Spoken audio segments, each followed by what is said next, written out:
Welcome to a new daily top Askreddit video. Today's topic. Because of an epidemic, Earth is going back into the Middle Ages. Only 1% of the population is still alive, and there's no electricity. What skills or items do you have to help you survive the longest? I think I am with the 99%. Statistically speaking, 99% is a majority. Thank you, Peggy Hill. I can make soap, cheese, and beer, and if only 1% are alive, I can safely steal my neighbor's illegal still to make various alcohols. Why you gotta steal my still? I could make you some liquor and we can barter for that cheese. I might need some soap too. As of right now I am just putting ashes on my pans to clean them. I can food. I even have 3 pressure canners. We could share crop and work together to get a good harvest.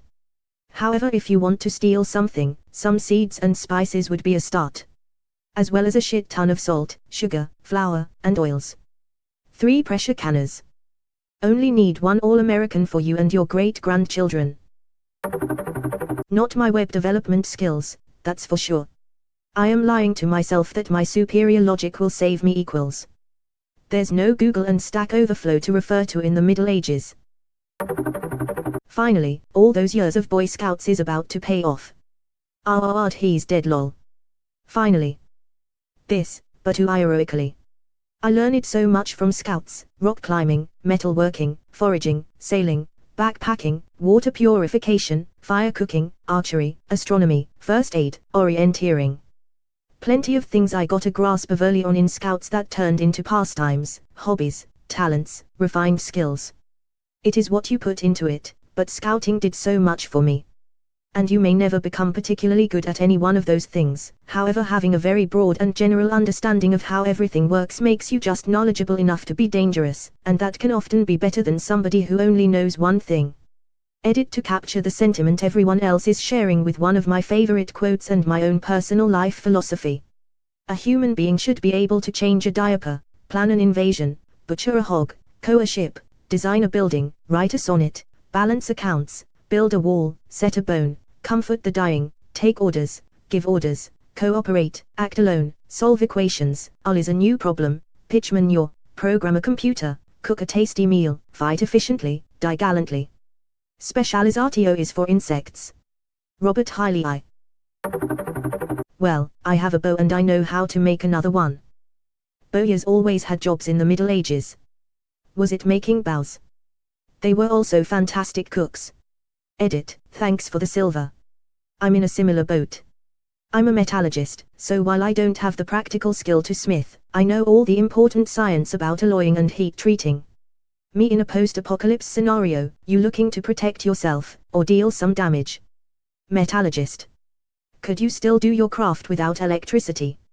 I have been curious about this, as there would likely be a ton of metal you could salvage.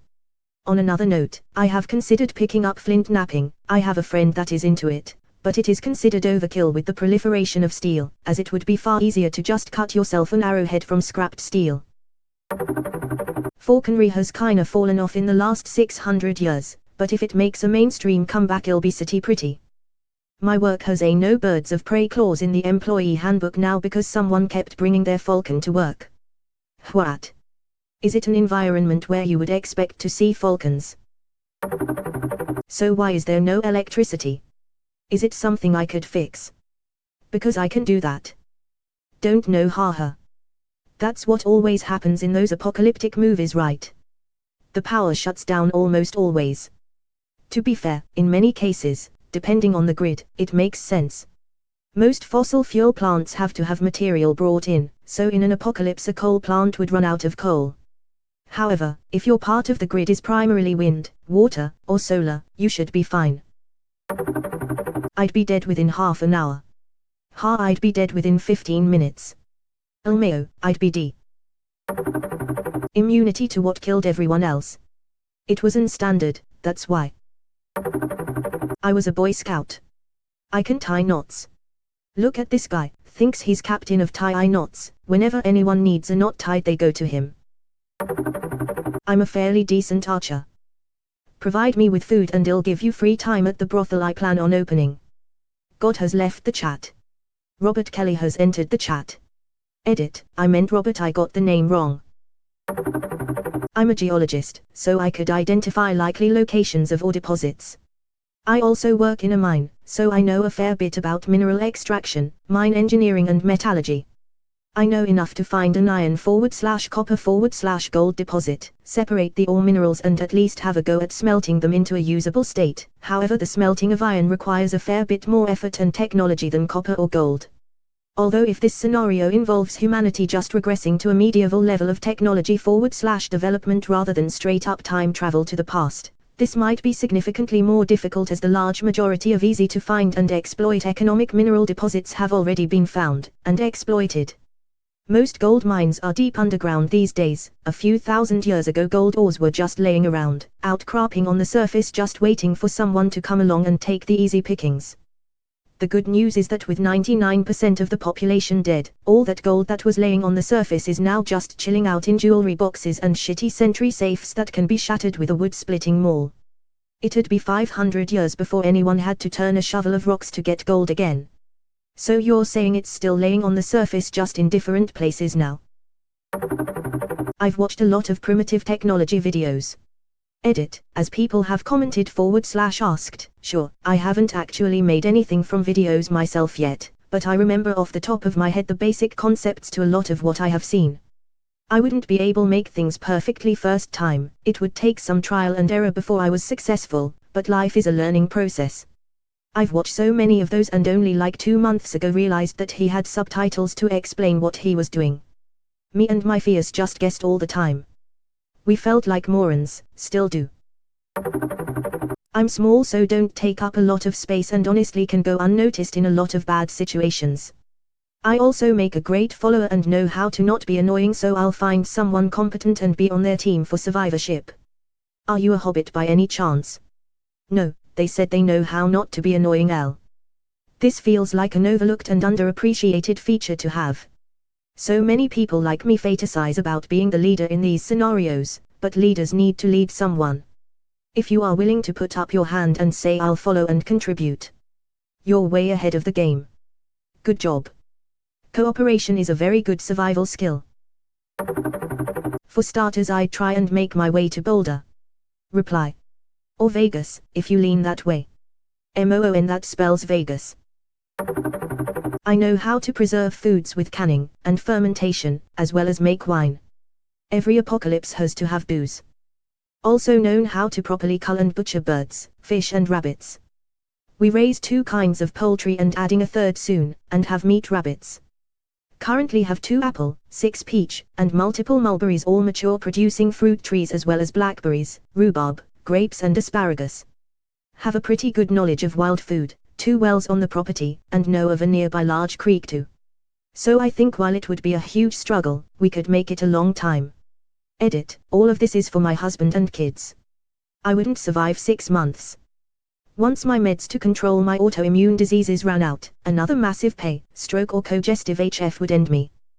Thankfully one of my daughters is totally into survivalist stuff, so teaching her the way has been fun. My mead business will clash with your wine business. Let's team up instead.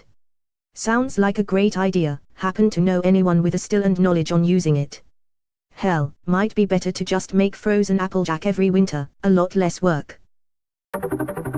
Cries in programming.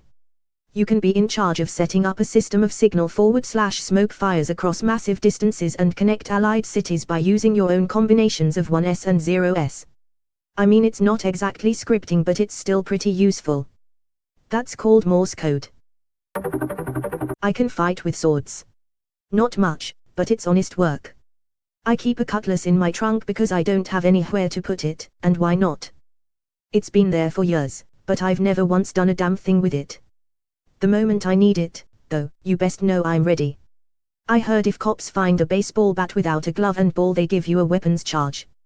Be safe and put some severed hands in there so you can say you work loss prevention. I can fap using only my imagination. I'll be fine. Teach me your ways. You grab your penis with both of your hands and start imagining ships jumping over your bed. At least it is work for me. No need, there'll be plenty of corpses around. I can make delicious food with limited ingredients, and I can give everyone blowjobs to help keep morale up. Everyone. Even wiping out 99% still leaves a long to-do list for you. If anyone can do it, I can. I can punch trees to get wood, with that I'll make a pickaxe to get some rocks. After upgrading my equipment I start creating my first base out of wood and dirt. I'll keep upgrading and expanding as time goes on. Sounds like me a craft with extra steps. Or don't starve. If I feed a pig some meat, will it follow me around for a day and protect me from spiders? I can punch trees to get wood. Weird fetish but okay. I've seen Dr. Stone, so I'm good to go. We're fine, 10 billion%. Not even a millimeter worried about it, coo.